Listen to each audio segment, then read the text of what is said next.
Hello friends, welcome to the Cold War Prepper, and this is Lee. Today we're going to have a discussion about what do I do to keep my home warm in a post-apocalyptic, grid-down, ice storm condition.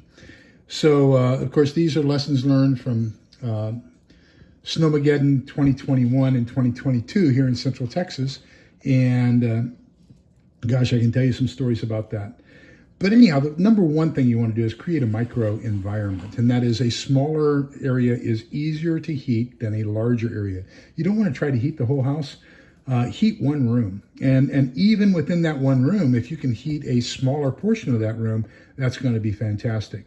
So in the Slavic countries, they have the grandmother's bed, and grandmother's bed is actually on the furnace, on the oven. So they have these large stone fireplace ovens in the kitchen, and grandma always sleeps there. That's the warmest place in the house.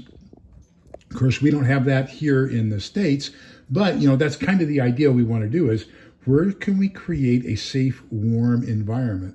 Now, another thing that we did was back in the Middle Ages, they had the canopy beds. So, the four-poster beds, and then they had basically sheets that surrounded that bed and then a sheet on top. So what you're doing is you're creating a tent within a room. So then as you're sleeping, your exhalation, which is at body temperature, about 98, 99 degrees, is going to keep that air inside that small tent or that small enclosure at about 98, 99 degrees, which will make it a little bit warmer as it mixes with the colder air. And you're going to have a better sleeping environment. It'll be a little bit warmer. So number one thing is make sure you have a small micro environment. Heat a small area. Now, how are you going to heat that area? That becomes important. So before we get into the flame methods, this is one of my favorite methods, and it's actually one of the safest.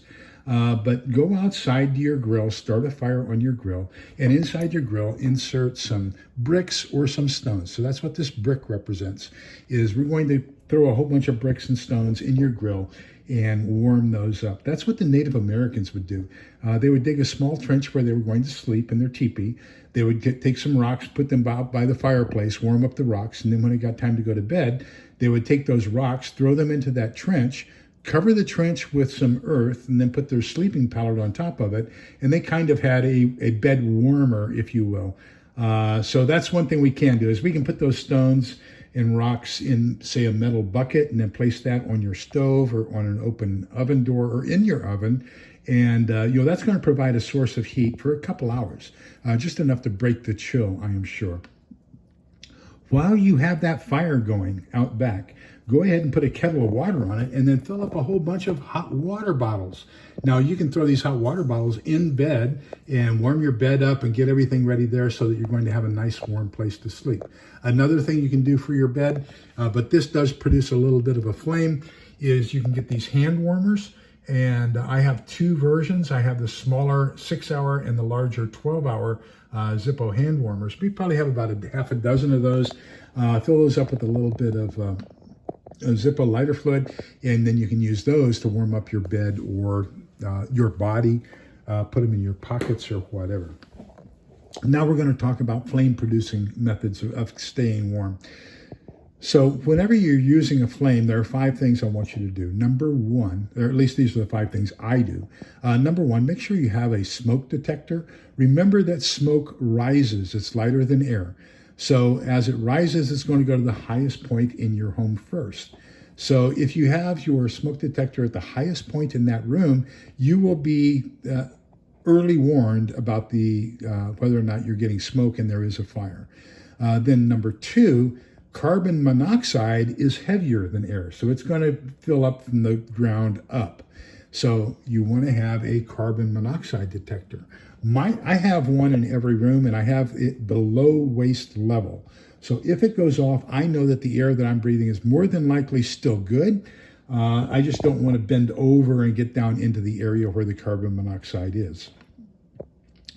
Then number 3, you want to see if you can't get some masks. So my friends at Mira Safety have a fantastic smoke mask with filters.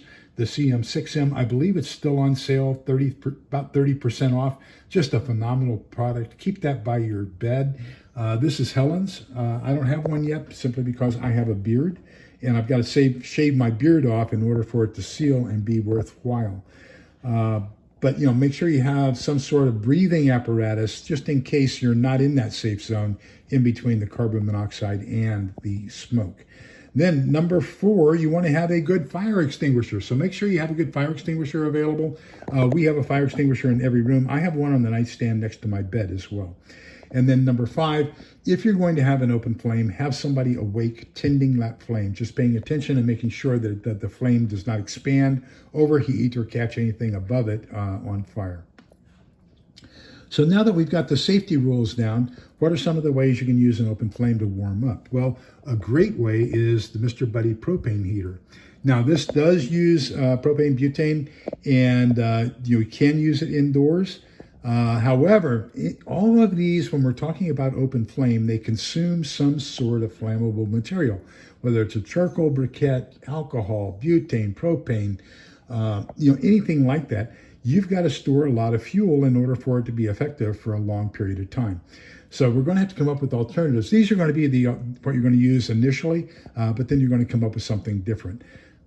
These little green bottles take up a lot of space. So one of the things you might want to do is get yourself some of the white, I believe they're 20-pound bottles. They might be 5-pound bottles, like what you use outdoors for your grill. And there's an adapter where you can hook that up to this. It's a little bit more efficient, a little bit more cost effective. Then I also have what I call my Boy Scout stove. So this is actually a sterno stove if you buy it at any of the sporting outlet stores. So it's designed actually to heat using the sterno version of this, these little cans. I'm sure you've seen. Well, let's get the actual thing here. Just one second. I think I have some because I bought some in my pantry haul this week. There we go. So, and they come in various sizes. These are the 15-minute sizes. So there's 3 of these in a package. However, the bad news is this sterno is not safe for indoor use. Okay, this is the one you want to use for outdoor use. For indoor use, you want to use this one, which is basically called Safe Heat, and it does not produce the same level of heat as does the sterno, but it does provide something. Okay, so you can put that in the sterno stove here, and that's going to be a nice source of heat for a very small area. This is my Boy Scout stove. So in Boy Scouts, what we do is we take a tuna can with a safe opener, a side opener, so that you have that ridge so you can still use the top and lay it on top.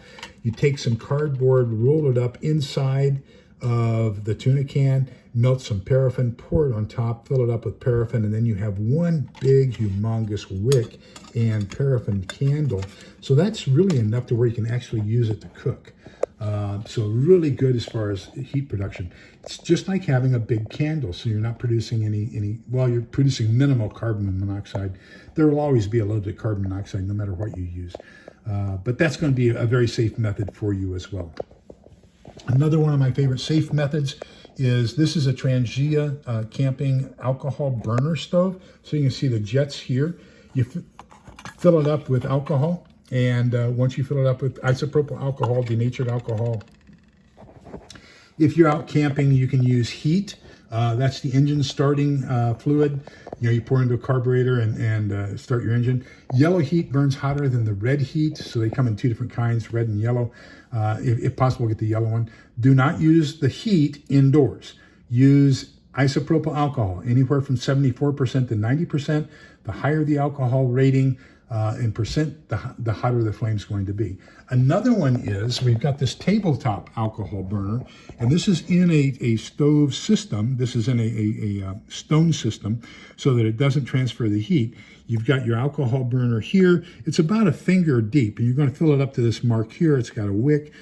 Put your isopropyl alcohol in there, light it on fire, and then you've got a tabletop fireplace, basically. And just make sure you have lots of clearance above it. Now, anytime you're using any of these heat-producing methods, you want to make sure you have something that's not going to transfer that heat to anything underneath of it, especially if you're on something like a wooden stove. You want to have either something that's made of stone, or you're going to have a steel rack where you're putting it up above, or you're going to have a silicone trivet or something like that, so that you're actually keeping the hot elements away from anything that you want to protect. Another option is, of course, you can get a kerosene lantern. The kerosene lantern is not going to produce that much heat. It will produce some, but an equivalent to that is this Uco candelier. So you've got three, in this case, I've got the paraffin candles. In this one, I've got another one where I have the beeswax candles. Paraffin candles burn for about 9 hours, the beeswax for about 6 hours. 3 candles, it produces pretty good heat. You've got a little burner on top of it where you can put a pot and keep some water warm. You can use that for coffee, hot chocolate, or instant soup. It's not going to boil water. It's only going to keep it warm. Don't expect to cook with this. Just keep stuff warm. And then finally, my favorite of all of them, and this is the Vesta Instafire.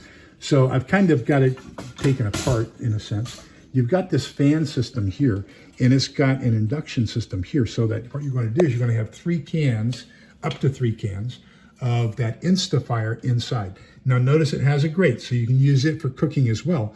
But when you put the top on, one can is going to basically provide the heat that's going to provide the electrical power to this fan, so that it's blowing the hot air out. The other 2 candles are burners, heat sources, safe heats, are going to produce the heat that this is blowing out into the room. One of my absolute favorites, the safe heat, you can get it in 6-hour version and 9-hour versions of the cans. So, you know, that's going to be good. I told some friends in a men's group about this about 2 years ago, right after the first Ice-Mageddon. Or it was during Ice-Mageddon, and I told a friend, he got one. He lives in a mobile home, and it was 18 degrees outside, and with this burning 3 safe heats inside of his bedroom, he had his bedroom at 52 degrees while outside was 18 degrees, and that was just based off of this heating element itself. So, and then the final one, of course, is I've got an upside down terracotta pot here. I'll put a link.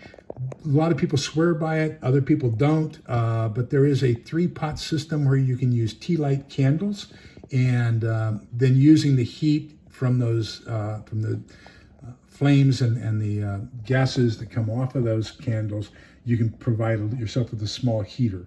So just some ideas on what you can do to keep your home warm during a grid down ice storm. So remember that we're all in this together, so we can come out the other side together. Please be kind, polite, and respectful to each other, because togetherness is the key. Bye-bye.